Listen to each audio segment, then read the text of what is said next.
বিসমিল্লাহির রহমানির রহিম। সুপ্রিয় শিক্ষার্থীরা, তোমরা কেমন আছো? নিশ্চয়ই ভালো আছো। এই করোনা কোভিড-19 আমরা তোমাদের অনলাইন ক্লাসের মাধ্যমে তোমাদের যে ক্লাসে ক্ষতিগ্রস্ত হচ্ছ আমরা সেটা পুষিয়ে দেওয়ার চেষ্টা করছি। তো আমি মোহাম্মদ জহুরুল আকম, সহকারী শিক্ষক, রামপুর হাই স্কুল। আমি আজকে ষষ্ঠ শ্রেণী বাংলাদেশ বিশ্ব পরিচয়ের চতুর্থ অধ্যায়ে বাংলাদেশের জনসংখ্যা পরিচিতি এই ক্লাসটি আমি নেব। তাই তোমরা ষষ্ঠ শ্রেণীর ছাত্রছাত্রীরা তোমরা তোমাদের বাড়িতে বসে যে যেখানে আছো সেখানে বসে বই, খাতা, কলম নিয়ে বসে যাও এবং তোমার মেইন বইয়ের চতুর্থ অধ্যায় এই পাঠটি খুলো। এখানে লেখা আছে বাংলাদেশের জনসংখ্যা পরিচিতি। তো পার্ট একই আছে জনমিতি। আমরা প্রথমে জানব জনমিতি কি বা জনমিতি কাকে বলে, এটা একটু বোঝার চেষ্টা করব। জনমিতি, ধরো একটা বিদ্যালয়ে কতজন ছাত্র আজকের আছে বা কালকের কতজন হয় উপস্থিতি, এরকম যে আমরা একটা হিসাব করি 20 জন, 30 জন বা 100, 200 এরকম। অথবা একটা ঘরের কথা বলি, এই ঘরটায় কতজন মানুষ, 4 জন, 5 জন, বা একটা বাড়িতে 5টি ঘর থাকলো, সেই ঘরে কোনো ঘরে 5 জন মানুষ, কোনো ঘরে 4 জন, কোনো ঘরে 2 জন, 6 জন, এই সব অর্থাৎ বাড়িতে যদি সব মিলিয়ে 30 জন মানুষ থাকে, এই মোট হিসেব করাকে বলা হয় জনমিতি। অথবা একটি গ্রামের ভিতরে কতজন মানুষ, 10,000, আরেকটি গ্রামে হচ্ছে 5,000, 2টি গ্রামে মোট হলো 15,000। এভাবে ঠিক একটি দেশে কতজন মানুষ, আরেকটি দেশে কতজন মানুষ, বা একটি দেশে কখন জনসংখ্যা বাড়ে আবার কমে। একটি ঘরেও ঠিক এভাবে কখনো দেখা যায় মৃত্যু হয়ে 5 জন থেকে 4 জন হয়, আবার জন্ম হয়ে 4 জন থেকে 5 জন, 6 জন, 7 জন হয়। এই হিসাবকে বলে জনমিতি। আমরা পার্ট 2, 3, 4, 5, 6 এখানে তোমাদের বইতে প্রথম লেখা আছে 3, 4 পার্ট, তারপর লেখা আছে 5, 6। আমি এই দুইটা পার্টি আজকে একত্রে আলোচনা করব। প্রথম আমরা দেখব পার্ট 3, 4 কি আছে। সেখানে তোমার লেখা আছে জন্মহার। জন্মহার বলতে কি বোঝায় আমরা একটু বোঝার চেষ্টা করি। যেমন একটি গ্রামে মানুষ আছে 10,000। এই 10,000 মানুষের ভিতর অর্থাৎ প্রতিদিনই একটি গ্রামে কিছু না কিছু জনসংখ্যা নতুন জন্ম হয়, অর্থাৎ নতুন শিশুর জন্ম হয়। দেখা যায় কোনো বাড়িতে 1 জন, পাশের আরেকটি বাড়িতে 2 জন। ঠিক একটি গ্রামে দেখা যায় প্রতি মাসে অর্থাৎ দেখা যায় 5 জন, 7 জন জন্ম হয়। ঠিক একটা থানায় দেখা যায় একটি গ্রামে 10 জন, 20 জন, একটি থানায় 300, 400 প্রতিদিনই জন্ম হয়। এই যে জন্ম হয়, জন্ম হওয়াটা অর্থাৎ এইটাকে বলা হয় জন্ম হয়। এবার আমরা দেখি মৃত্যু হয়। মৃত্যু হয় কাকে বলে? একটি গ্রামে ধরো একটা বাড়িতে 30 জন মানুষ আছে, সেখান থেকে দেখা যায় কোনো মাসে 1 জন মারা যায়, আবার 6 মাস পর আরেকজন মারা যায়, আবার 1 বছর পর আরেকজন মারা যায়। ঠিক একটি গ্রামেও দেখা যায় প্রতিদিন 2 জন, 1 জন মানুষ মারা যেতে পারে, অথবা 1 মাসে 2 জন, 1 জন মারা যায়। ঠিক একটি থানায়, উপজেলায়, জেলায় দেখা যায় প্রতিদিনই কিছু মানুষ মারা যায়, 10 জন, 20 জন, 30 জন। আবার আমাদের আমাদের ঔষধ বা অর্থাৎ চিকিৎসা ক্ষেত্র ভালো হওয়ায় দেখা যায় এই মৃত্যুর হারটা উন্নত চিকিৎসার জন্য কমে গেছে। তো এইটাকে বলা হয় মৃত্যু হার। এবার স্থানান্তর। ঠিক আমি আগে বলছি জন্মহার, মৃত্যু হার। এটার পরে একটি গ্রামে, একটি উপজেলার, জেলার, একটি দেশের, এমনকি পুরো পৃথিবীরই জনসংখ্যা দিন দিন বেড়ে যাচ্ছে। ঠিক আবার একটি দেশে দেখা যায় কোনো দেশের জনসংখ্যা আস্তে আস্তে কমে যাচ্ছে, আবার কোনো দেশের জনসংখ্যা বৃদ্ধি পাচ্ছে। অর্থাৎ যেখানে জন্মহার বেশি সেখানে জনসংখ্যা বৃদ্ধি পাচ্ছে, যেখানে মৃত্যু হার বেশি সেখানে জনসংখ্যা কমে যাচ্ছে। আমাদের বাংলাদেশ সহ পৃথিবীর অনেক রাষ্ট্র আছে, বাংলাদেশ, ভারত, চীন, এসব দেশের জন্মহার বেশি। অর্থাৎ জন্মের চাইতে মৃত্যুর সংখ্যা কম। মৃত্যুর সংখ্যা কম হয়নি, জনসংখ্যা বৃদ্ধি পায়। আবার আমরা দেখি মধ্যপ্রাচ্যে কিছু রাষ্ট্র আছে, সেখানে দেখা যায় যুদ্ধ বিগ্রহ মহামারী নানান কারণে প্রতিদিন অনেক মানুষ মারা যাচ্ছে, জন্ম হচ্ছে সেই অনুপাতে কম, সেখানে জন্মহার কম। এবার আমরা দেখি স্থানান্তর, এই পয়েন্টটা দিয়ে কি বলা যায়, অর্থাৎ আমাদের দেশে চাঁদপুরের মানুষ যদি আমরা বরিশাল অথবা ঢাকায় গিয়ে বসবাস করি, হয়তো ঢাকার মানুষ বাড়বে আর আমাদের চাঁদপুর থেকে কম। কিন্তু আবার দেখা যায় পুরো দেশের মানুষ আমাদের দেশে আসতে 17 কোটি। এই 17 কোটি মানুষ যদি চাঁদপুরের মানুষ ঢাকায় গিয়ে বসবাস করে অথবা ঢাকার তা গিয়ে বরিশাল, তো এরকম চাঁদপুরের মানুষ ঢাকায় গিয়ে বসবাস করলে ঢাকার জনসংখ্যা বাড়বে, কিন্তু পুরো দেশের বাংলাদেশের জনসংখ্যা 17 কোটি থাকবে। কিন্তু কিছু কিছু রাষ্ট্রে দেখা যায়, যেমন কাজের অর্থাৎ সুযোগে বা বেশি আয়ের আশায় বা আয়ের কারণে সৌদি আরব, মার্কিন যুক্তরাষ্ট্র, যেমন সৌদি আরবে আমাদের দেশ থেকে অনেক লোক বাস করে, সেখানে পৃথিবীর অন্যান্য রাষ্ট্র থেকে বাস করে। এখন দেখুন সৌদি আরবের নিজ অশ্ব জনসংখ্যা থেকে বিদেশি লোক থাকায় সেখানে তাদের জনসংখ্যা বেশি। আবার যদি আমাদের দেশের আমাদের কর্মসংস্থান যদি আরও ভালো হয় ভবিষ্যতে, তো দেখা যায় আমাদের দেশের লোক বিদেশে না গিয়ে নিজ দেশে থাকবে, আবার বিদেশের লোক আমাদের নিজ দেশে আমাদের দেশে আসবে। তাতে দেখা যায় আমাদের দেশে এখন জনসংখ্যা আছে 17 কোটি। ঠিক আমাদের নিজস্ব জনগণ ছাড়াও যদি বাহিরের রাষ্ট্রের মানুষ এসে আমাদের দেশে বসবাস করে, তাহলে আমাদের দেশে জনগণ বাড়বে। এভাবে দেখা যায় স্থান অন্তরের মাধ্যমে একটি দেশের ভিতরে অর্থাৎ রাজধানী শহর বা বিভিন্ন জেলার জনসংখ্যা বাড়ে। আবার অর্থাৎ পৃথিবীর যে কোনো অনেক রাষ্ট্রে যেখানে কর্মসংস্থান সুযোগ ভালো, সেখানে দেখা যায় পৃথিবীর বিভিন্ন রাষ্ট্রের জনগণ এসে সেখানকার জনসংখ্যা বৃদ্ধি পায়। কিন্তু স্থানান্তরের মাধ্যমে একটি দেশের অভ্যন্তরীণ জনসংখ্যা বৃদ্ধি পায় না। যেমন চাঁদপুরে জনসংখ্যা কমলো, ঢাকায় বাড়লো, কিন্তু তাতে দেশের আমাদের বাংলাদেশের জনসংখ্যা 17 কোটি থাকবে। এবার দেখি বিবাহের মাধ্যমে কীভাবে সন্তান বা সন্তানের বৃদ্ধি অথবা জনসংখ্যা বৃদ্ধি পায়। যখন একজন নারী পুরুষ অবিবাহিত থাকে, তখন যে সন্তান জন্মদানের সুযোগ বা পর্বদক্ষ থাকে না। যখন সে বিবাহ হয়, অর্থাৎ একজন পুরুষ একটি নারীকে বিবাহ করে একটি সংসার তৈরি হয়, তো এই সংসারের মাধ্যমে অর্থাৎ নতুন একটা দম্পতি তৈরি হয়। এই নতুন দম্পতির অর্থাৎ জৈবিক কর্মের মাধ্যমে সে তার সন্তানাদি জন্ম দেওয়ার সুযোগ পায়, এভাবে জনসংখ্যা বৃদ্ধি পেতে পারে। সামাজিক গতিশীলতা, আমরা দেখি সামাজিক গতিশীলতা কি, এটা একটু বলবো আগে।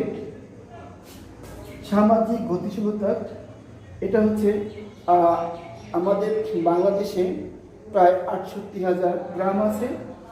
আর এই গ্রামের অর্থাৎ মানুষ, আমাদের এক একটা গ্রাম কয়েকটি বাড়ি বা এলাকা নিয়ে হয়।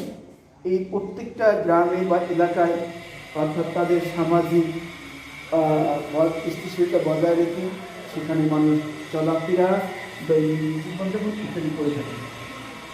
সামাজিক গতিশীলতা আমরা দেখতে পাই যে অতিরিক্ত জন্মদান, জনসংখ্যা বৃদ্ধি বা জন্ম অর্থাৎ জনসংখ্যা বৃদ্ধিতে মানুষ একে অপরকে উৎসাহিত না করে সে জনসংখ্যা কমানো, এই গতিশীলতাই অনেক করে থাকে। অর্থাৎ একটি শিশু জন্ম হলে একটি পরিবারে তার জীবনযাপনের জন্য শিক্ষা, খাদ্য, বস্ত্র, বাসস্থান এগুলো প্রয়োজন হয়। যখন এই মৌলমানবিকগুলোর অভাব থাকে কোনো পরিবারে, সেখানে দেখা যায় তার জনসংখ্যার অর্থাৎ ওই ঘরটিতে নতুন সন্তান না নেওয়াই ভালো। আবার যাদের আর্থসামাজিক অবস্থা ভালো, অর্থাৎ যে ঘরে জন্মসংখ্যা কম, ঠিক সেই দম্পতি বা সেই উন্নত ফ্যামিলিতে কিছু সন্তান নিতে পারে। ঠিক যাদের আর্থিক অবস্থা খারাপ, সেই সব পরিবারকে একটি সন্তান নেওয়া উচিত বা দুটির বেশি কখনোই নয়। এরকম সামাজিক গতিশীলতা থাকলে সেখানে জনসংখ্যাও স্থিতিশীল থাকে, অর্থাৎ বেশি একটা বাড়ে না। এবার আমরা দেখব জলবায়ুর কারণে জনসংখ্যা কীভাবে বৃদ্ধি পায়। বাংলাদেশ চরম ভাবাপন্ন একটি দেশ, অর্থাৎ এখানে না বেশি শীত না বেশি গরম, অর্থাৎ বলা যায় মৌসুমী বায়ুর দেশ। একটি শীত প্রধান দেশে জনসংখ্যা যেভাবে বাড়ে তার চাইতে একটি গরম বা গ্রীষ্ম অর্থাৎ এলাকার একটি দেশে জনসংখ্যা বৃদ্ধি পায়। কারণ যখন গরম দেশে মানুষ অর্থাৎ ছেলেমেয়েরা অল্প বয়সে যৌবনপ্রাপ্ত হয়, তাদের শারীরিক গতিশীলতা বৃদ্ধি পায়। তখন সে অল্প বয়সে বিয়ে করে এবং দেখা যায় বিয়ের ফলেই সে অনেক সন্তান জন্ম দেওয়ার সুযোগ পায়। এভাবে একটি দেশের জনসংখ্যা বেড়ে যায়। শিক্ষা, আমরা পরবর্তী পয়েন্টটা দেখছি, শিক্ষার মাধ্যমে কীভাবে জনসংখ্যা কমানো বা বাড়ানো যায়। যখন একটি পরিবারে বা একটি গ্রামে মানুষ বেশ অধিকাংশই শিক্ষিত, বা একটি ঘরে অর্থাৎ 5 জন মানুষ আছে, তারা সবাই শিক্ষিত, উচ্চশিক্ষায় শিক্ষিত, তখন দেখা যায় যে শিক্ষিত পরিবারের শিক্ষিত মানুষগুলো চিন্তা করে নতুন একজন মানুষ জন্মদান করলে তার জন্য লেখাপড়া, তারপর খাদ্য, বস্ত্র এগুলোর প্রয়োজন। তাই সে চিন্তা করে যে একটি শিশু নতুন নিতে চাইলে বা জন্ম হওয়ার পরপরই তার জন্য খাদ্য, বস্ত্র, বাসস্থান, শিক্ষা পরিপূর্ণভাবে প্রয়োজন। যখন দেখি যে এই পরিবেশটিতে 5 জন মানুষ আছে বা একটি দম্পতির 2টি সন্তান আছে, সে 3য় সন্তান নিতে আগ্রহী নয়। অর্থাৎ একজন শিক্ষিত মানুষ বোঝে যে একটি শিশুকে জন্ম দেওয়ার সাথে সাথে তার এই যে মৌলিক চাহিদাগুলো প্রয়োজন। যদি ওই পরিবারটি বা শিক্ষিত মানুষগুলো বুঝতে পারে যে আমার দ্বারা 2টি সন্তান আছে, আর একটি সন্তান জন্ম দিয়ে তার এই মৌলিক চাহিদা পূরণ করা সম্ভব না, তখন এই শিক্ষিত পরিবারটিতে আর 3য় সন্তানটি নিচ্ছে না, কারণ সে দুটি সন্তানের মধ্যেই সীমাবদ্ধ থাকে। তাহলে আমরা দেখছি শিক্ষিত সমাজ বা শিক্ষিত মানুষ বা শিক্ষিত একটি পরিবার, একটি গ্রামের মানুষ দেখতে পায় যে অতিরিক্ত জনসংখ্যার জন্য যখন খাদ্য, বস্ত্র দিতে পারে না, তখন ওই শিশুটি হয় দুর্বল অথবা মেধাহীন, তখন সে অর্থাৎ অল্প জনসংখ্যার ভিতরেই সীমাবদ্ধ থাকে। আমরা উচ্চশিক্ষার মাধ্যমে বা শিক্ষিত মানুষের মাধ্যমে জনসংখ্যা বাড়ে।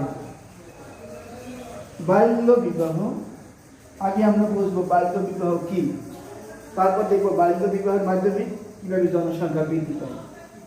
বাল্য বিবাহ আমাদের বাংলাদেশে অর্থাৎ বলা আছে একটি মেয়ের বয়স যখন 18 বছর হবে তখন তার বিবাহ হবে, আবার একটি ছেলে যখন বয়স 22 বছর হবে তখন সে বিবাহ করার উপযুক্ত হবে।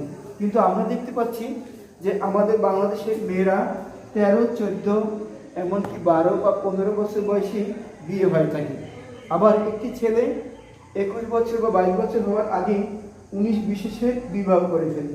ঠিক এই বাল্য বিবাহের মাধ্যমে যখন একটি মেয়ে 12 বা 13 বছরের বয়সের মাধ্যমে বিয়ে হয়, তখন সে অর্থাৎ 40 বছর বয়স পর্যন্ত সে তার সন্তান জন্মদানে সক্ষম।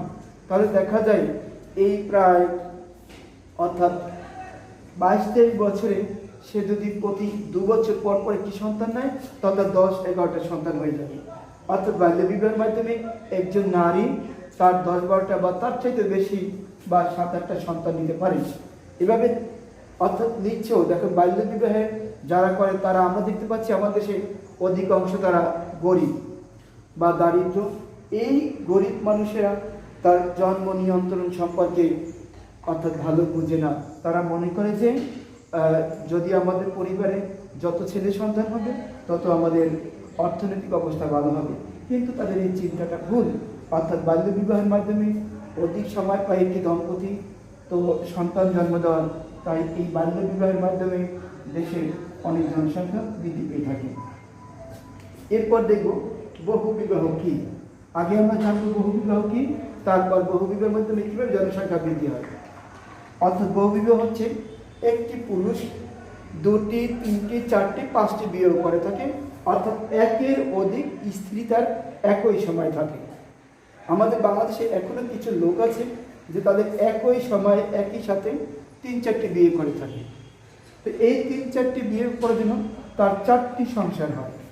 অর্থাৎ তার 4টি স্ত্রী যদি একজন একজন করে একই বছরে 4জন সন্তান নেয়, তাহলে দেখা যায় একজন পুরুষের মাধ্যমে 4জন স্ত্রী 4টা সন্তান হলো এক বছরের ভিতরে। ঠিক এভাবে সে অনেকগুলো সন্তান নেওয়ার সুযোগ থাকে এবং নিয়ে নেয় এই বহুবিবাহের পরিবারের নারী পুরুষেরা।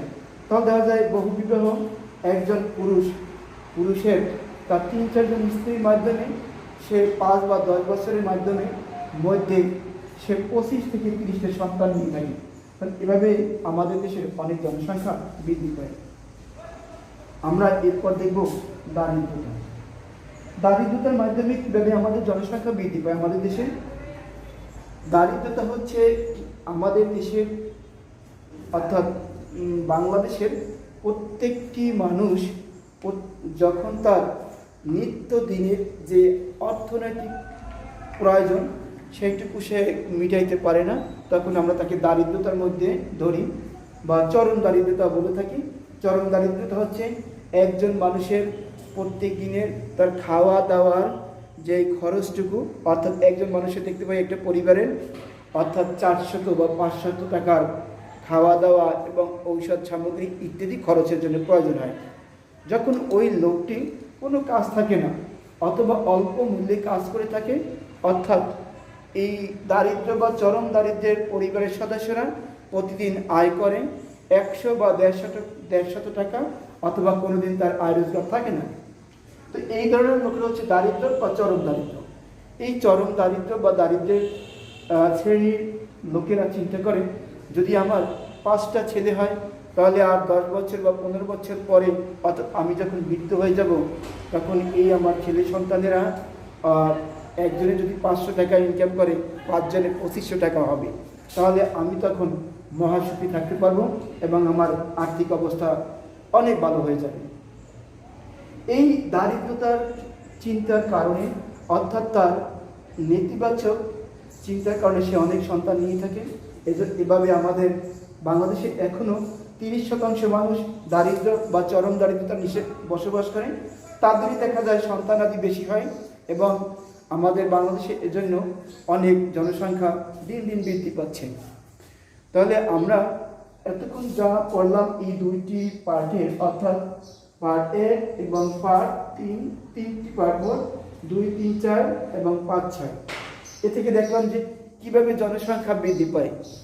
আমাদের এই ছোট্ট রাষ্ট্র, আমাদের বাংলাদেশ মাত্র 1,47,598 বর্গ কিলোমিটারের দেশ এবং এখানে জনসংখ্যা বর্তমানে 17 কোটি। তো আমাদের সকলেরই চিন্তাধারা থাকবে আমাদের দেশের জনসংখ্যা জানি আর কখনোই বেশি বৃদ্ধি না পায়, অর্থাৎ একটি দম্পতি, একজন স্বামী এবং একজন স্ত্রীর একটি সন্তান বা 2টি সন্তান হওয়াই যথেষ্ট। এজন্য আমাদের বাংলাদেশ সরকারের এবং আমাদের সকল শিক্ষিত মানুষের একটাই ধ্যান ধারণা থাকা উচিত, একটি সন্তান হলেই ভালো হয়, 2টির চাইতে কখনো বেশি নয়। তো আজকের এই পর্যন্তই। পরবর্তী ক্লাসে তোমাদের সাথে এই অধ্যায়ের বাকি অংশটুকু আমি পড়াবো। তোমরা ভালো থাকো এবং সতর্ক থাকো। এই করোনা ভাইরাস থেকে নিজেকে এবং নিজের পরিবারকে রক্ষা করো। খোদা হাফেজ।